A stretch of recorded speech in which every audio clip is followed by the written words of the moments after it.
네, 이번 주 북한 관련 이슈를 정리해보는 북한 리포트 시간, 계속해서 북한 이슈 얘기해 보겠습니다. 네, 북한에서 이달 하순 노동당 전원회의를 예고한 가운데 한반도 군사적 긴장은 다소 완화되는 분위기인데요. 한펑정책연구소 완성택 글로벌 외교센터장과 이야기 나눠보겠습니다. 어서 오세요. 네, 안녕하세요. 네. 자, 이번 주에는 북한의 무력 시위가 없었습니다. 한동안 무력 시위가 계속됐는데 그렇죠. 이거 숨고르기에 들어갔다 이렇게 볼 수 있는 겁니까? 지난주 상황을 이렇게 보면 숨고르게 들어갔다라고 봐야 되지 않나 이렇게 생각이 됩니다. 일단 무력 시위, 도발적 행동 자체가 거의 없었고요.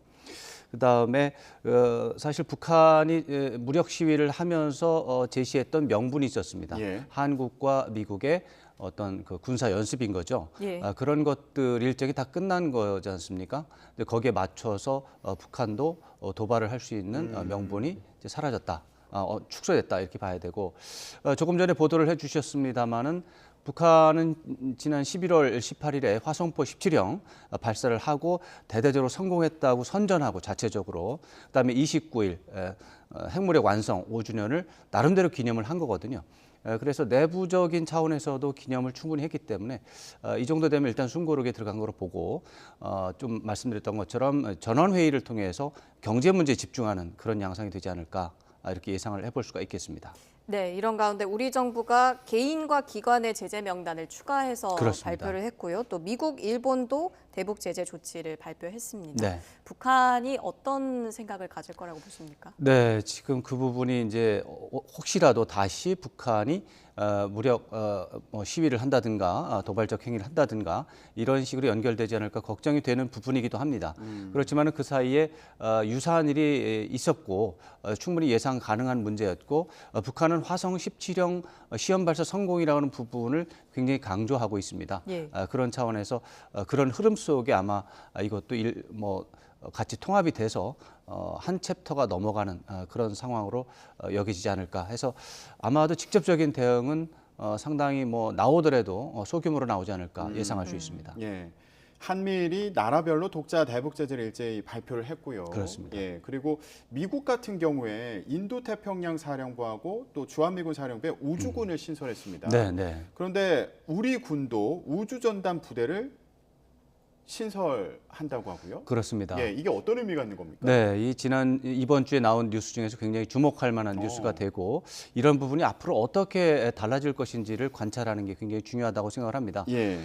이런 우주군 사령부가 생기는 것은 굉장히 중요한 일인데 이게 발표가 됐어요.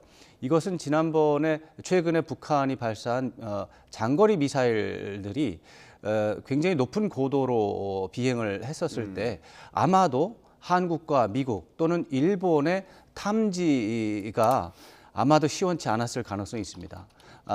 나름대로 이제 그 대응 시나리오를 해봤을 때, 시뮬레이션 해봤을 때 지금 기존의 체제로는 어렵다, 이런 예. 판단을 했을 가능성이 있어서 예. 그런 시나리오, 그런 추정이 맞다면 앞으로도 계속해서 지금 미군이 설치하고 있는 우주군, 또 우리 한국군이 설치한 우주, 이제 그건 대대급이지만 우주 전담 대대 규모가 커질 수도 있다. 그렇게 예상을 할 수가 있고, 예. 그랬을 때 중국이 굉장히 군사적으로 전략적으로 불편해할 수 있다.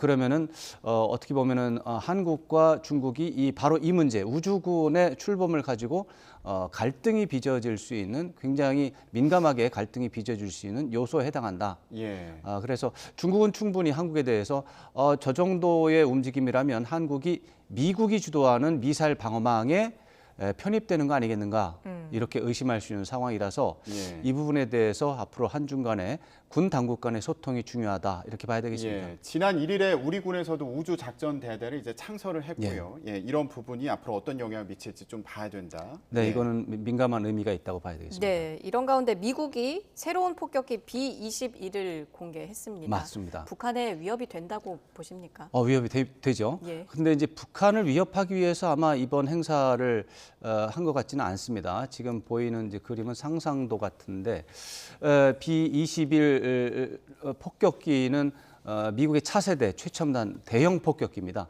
미국은 현재 대형 폭격기를 세 가지 종류를 운용하고 있죠. B1B를 주로 운영하고 B1B, B2 스피릿, 그다음에 B52. 이렇게 세 가지 종류를 하고 있는데 대부분 노후화된 기종이고 네. 미국이 원하는 스텔스 기능 이런 부분에서 좀 부족한 부분들이 있습니다. 예. 또 핵 탑재와 핵 운용 능력에서 문제가 있는 것도 있습니다. 예를 들어서 B1B의 경우는 핵 탑재가 되지 않습니다. 그런 부분들 때문에 이제 미국에서 B21이라고 예. 하는 새로운 기종을 도입을 한 다음에 지금 말씀드린 기존의 세 가지 종류를 다 퇴역시키는 그런 계획을 하고 있어요. 네. 그건 굉장히 큰 계획이고 미국 국내 정치적으로도 중요한 것인데 북한만 겨냥해서 발표한 것은 아니다. 일단 네. 볼 수 있습니다. 그럼에도 불구하고 북한에게는 위협이 될 수 있고 더 큰 문제는 조금 아까 미국의 우주군 신설과 관련해서 중국이 굉장히 민감하게 볼 수 있는 대목입니다. 예. B-22 첨단 폭격기는 스텔스에다가 핵 탑재 능력이 아주 강조된 예. 그런 기종이고 굉장히 작전 반경이 넓다고 하는 그런 기종입니다. 네.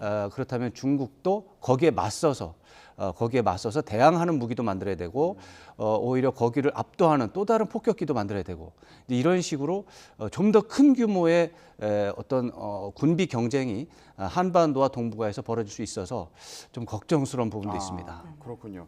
북한이 어떤 반응을 보일지도 궁금한데 일단 북한은 이번 달 말에 전원회의를 예고했습니다. 그렇습니다. 이건 어떤 의미가 있는 겁니까?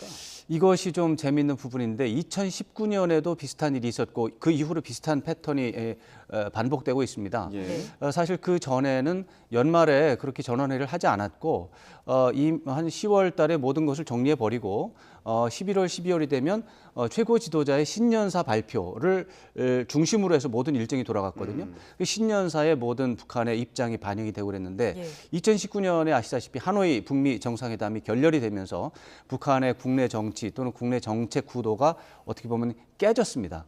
그런 상태 속에서 어떻게 보면은 생각지도 않았는데 연말에 이제 전원회의를 뭐 5일 동안 진행하고 그래서 1월 1일 날에는 신년사를 하지 않고 그냥 전원회의 결과 발표를 한 거죠. 예.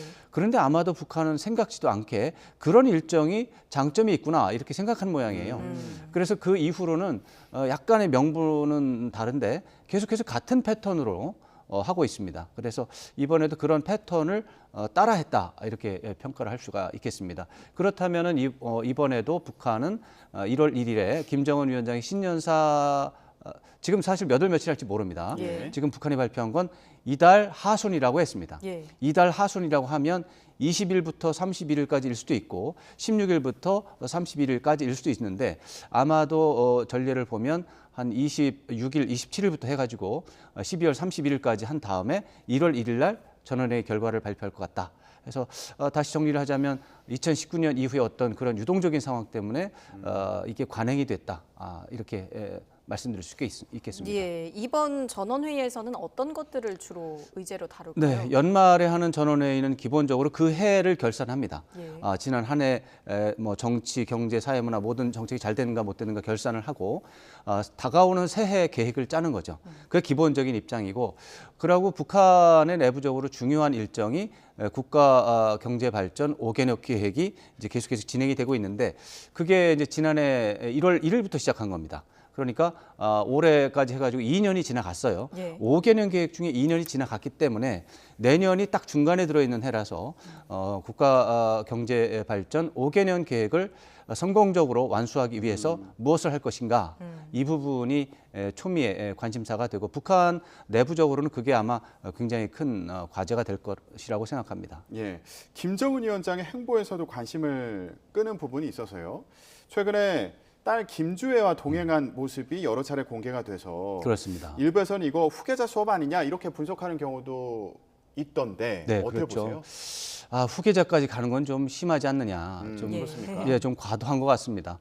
주로 외국의 전문가들 중에서 한반도 문제를 이렇게 좀 센세이셔널하게 좀 관심 위주로 분석하시는 분들이 꽤 있어요. 예. 네. 이제 그런 분들 중심으로 해서 그러면 이제 4세대 후계 그러면 이제 후계자 훈련, 뭐 연습 이런 쪽으로 보는 경향이 있는데 뭐 김정은 위원장 마음을 뭐 누가 알겠습니까? 근데 그럴 수도 있고 아닐 수도 있겠죠. 그러나 북한의 그 동안의 여러 가지 그 관행을 봤을 때 움직임을 봤을 때 후계자 교육이라고 하기는 좀 심하고 예. 그거보다는 김정은 위원장이 그 이번 화성포 17형 발사라고 하는 것을 국가적인 축제, 그리고 그것을 해낸 김일성 가문, 백두 혈통의 말하자면 지도력의 성공, 이런 것들을 뭉뚱그려서 딸과 같이 가족이 모두가 기뻐하는 장면, 예. 이런 것들을 연출한 게 아닌가 생각이 되고, 지난주에도 말씀드렸지만은 이 김주애라고 하는 이름의 이제 둘째 딸로 이제 추정이 되고 있는데,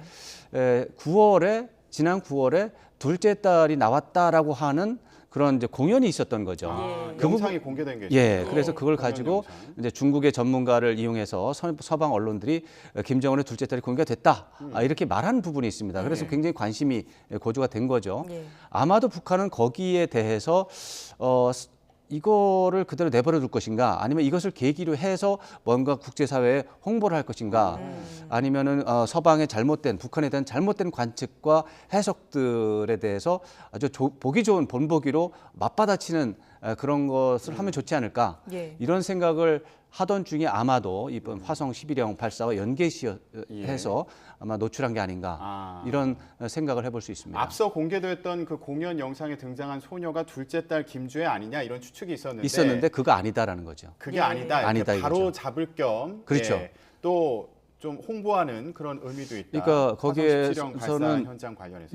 거기에서 이제 북한에 이런 심리가 있는 거죠. 이 서방 언론이라 전문가라고 하는 집단이 북한을 얼마나 모르면 저렇게 엉터리 같은 전망을 하느냐, 말도 안 되는 분석과 말도 안 되는 접근법으로 북한을 상대하니 북한하고 대화가 될 리 없다. 전문가라고 하는 사람들은 집에 가서 공부를 더 해야 된다. 이런 메시지가 이제 깔려 있다고 저는 보는 거죠. 그 영상에 등장했던 소녀에 대해서 좀 궁금증이 풀리지가 않았는데, 그렇죠. 그 장면이 또 삭제됐다고 하더라고요. 그렇죠. 공연 영상에 등장했던 소녀 같은 경우 9월에 공개된 영상. 뭐 사후적으로 북한이 필요에 따라서 그렇게 동영상을 편집하는 경우가 꽤 있는데, 아마도 이제 둘째 딸이라고 하는, 최고 지도자의 둘째 딸이라고 하는 그런 부분은 어떻게 보면 북한에서 존귀한 자제분, 뭐 이런 식의 용어를 쓰듯이 굉장히 어려운 대상이 되겠죠. 근데 그런 것과 연관시켜서 하는 게 좀 불편했다, 이렇게 예상을 할 수가 있겠습니다. 김 위원장의 또 다른 행보도 한번 짚어볼게요. 중국 장쩌민 전 국가주석 사망에 대해서 조전을 보냈습니다. 그렇습니다. 북중 관계 어떻게 평가하십니까? 네, 그 이제 북한과 중국이 과연 어떤 관계를 갖느냐가 북한이 핵실험을 하느냐, 앞으로 무력도 뭐 시위를 계속 하느냐 안 하느냐, 이런 것들을 결정하는 변수이기도 하고 보여주는 바로미터이기도 하고, 그래서 이제 보고 있는 것인데, 이번에 장쩌민 주석의 사망과 관련해서 아주 상당히 정제된 문장의 높은 수준의 조문을 보냈습니다. 그렇기 때문에 일단은 북한과 중국의 소통, 긴밀한 소통이 이루어지고 있고, 우호 협력 관계가 진행이 되고 있다, 이렇게 평가를 해야 되겠고요.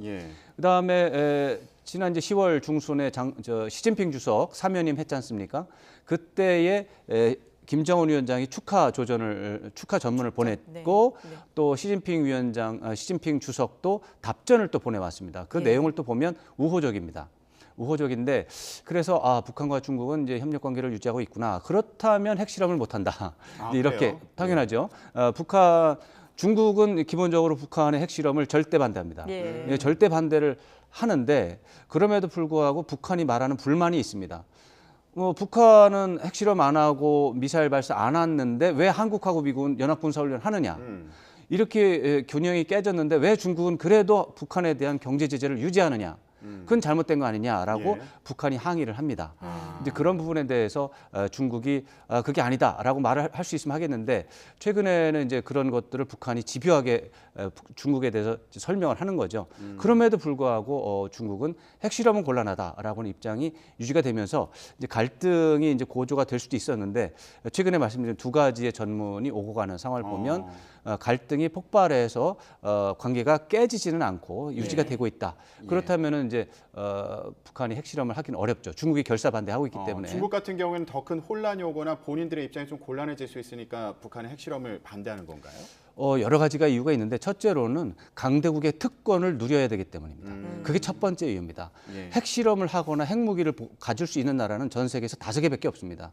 이것은 미국, 중국, 러시아, 영국, 프랑스 이 5개 나라의 독점적인 특혜입니다. 이건 대단히 불공정하고 불공평한 일이기도 합니다. 예. 뭐 다른 나라 입장에서 본다면. 예. 근데 그런 특혜를 유지하기 위해서 그러는 것이고 그런 것을 만약에 북한이 하면 미국이 계속해서 북한을 이유로 군사력을 증강합니다. 그러면 중국도 대응하는 군사력을 증강해야 합니다. 예. 경제적으로 너무 힘들죠. 그러니까 싫어하는 겁니다. 지금 미국에서 공개한 그 보고서에 따르면 중국이 2035년에는 핵무기 탄두를 1,500기를 보유할 거다 이런 전망이 나왔다고 하더라고요. 네. 전망 어떻게 하세요? 이번 주에 나온 뉴스 중에서도 굉장히 또 눈에 띄는 뉴스가 그렇군요. 되겠습니다. 미국 국방부가 해마다 이맘때에 미 의회에 보고하는 보고서입니다. 국방부 보고서인데 중국의 군사력에 관한 보고서예요. 그러면 거기에서 중국의 핵무기 문제에 대해서 어떻게 평가를 했냐면 3년 전에는 200개였는데 지난해에는 400개로 늘었다. 400 이제 핵탄두는 이제 기라고 하죠. 예. 400기가 있는데 이 추세대로 그러니까 3년 만에 2배로 늘었지 않습니까? 200기에서 400기로 핵탄두가 이 추세대로 가면 2035년에는 1,500기가 된다. 그렇다면은 미국의 상대로서 핵무기 핵전쟁과 관련한 상대로서 러시아도 중요하지만 중국도 무지막지한 상대가 된다. 이런 내용이 그 보고서에 들어있던 것이죠. 예, 알겠습니다. 이번 주 북한 관련해서 중요한 소식들이 많이 나왔네요. 북한과 그렇습니다. 중국 관련해서요. 예, 잘 정리해봤습니다. 한평정책연구소의 왕선택 글로벌 외교 센터장과 함께했습니다. 이번 주에도 고맙습니다. 고맙습니다.